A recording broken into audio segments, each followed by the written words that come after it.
Ghana is currently ranked 154 out of 189 countries on the 2016 World Bank Doing Business Trading Across Borders indicator.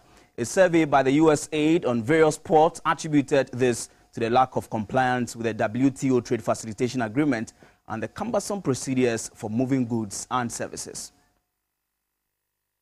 Bureaucratic delays and red tape poses a burden for moving goods across borders for traders.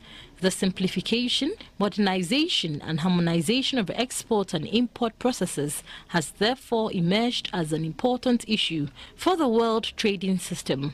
To achieve this, the World Trade Organization members WTO concluded negotiations at the 2013 Bali Ministerial Conference on the landmark Trade Facilitation Agreement, which entered into force on February 2017, following its ratification by 2/3 of the WTO membership.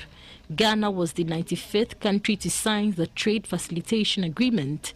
The agreement contains provisions for expediting the movement, release and clearance of goods, including goods in transit. It also sets out measures for effective cooperation between customs and other appropriate authorities on trade facilitation and customs compliance issues. However, a survey by USAID indicates that unofficial fees at the various ports in the country ends up in private pockets, and that hinders trade and revenue generation.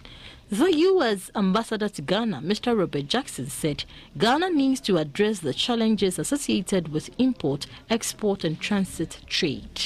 I think the key point that we're making is that you can take these fees and eliminate the duplication.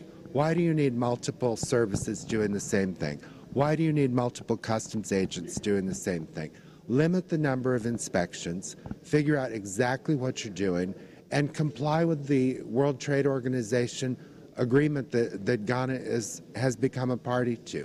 Eliminate fees that are generating revenue, focus on what services are needed to protect the public and protect everyone's interests, like the work that Ghana Standards is doing, like the work that the Food and Drug Administration is doing. Focus on that, and we can make it much more attractive to import and export goods from here, and Ghana can be a real trading center for the region. The director in charge of Revenue Policy Division at the Ministry of Finance, Mr. Anthony Jadjura, said government is taking steps to address the challenges in the import, export and transit trade. Transit fees is something custom charges. It could be nuisance, which you must think through, because now the Trade Facilitation Agreement says that we must not charge those things. So these are things government will take decisions on.